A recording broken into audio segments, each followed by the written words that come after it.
প্রশিক্ষণ সার্টিফিকেশন বিষয়ক কর্মশালা অনুষ্ঠিত।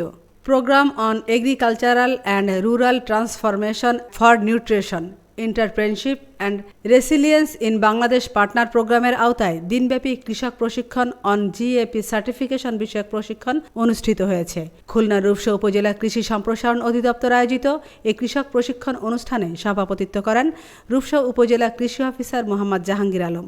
অনুষ্ঠানে প্রধান অতিথি ছিলেন কৃষি সম্প্রসারণ অধিদপ্তর খুলনার জেলা প্রশিক্ষণ অফিসার মহাদেব সানা। এ সময় উপস্থিত ছিলেন পার্টনার প্রোগ্রামের খুলনা অঞ্চলের senior monitoring officer Mosaddek Hossain, অতিরিক্ত উপপরিচালক এস.এম. মিজান মাহমুদ, অতিরিক্ত উপপরিচালক আব্দুস সামাদ। অনুষ্ঠানে অর্ধশতাধিক কৃষক প্রশিক্ষণ গ্রহণ করেন। আমিনা ইসলাম, আজকের সংবাদ।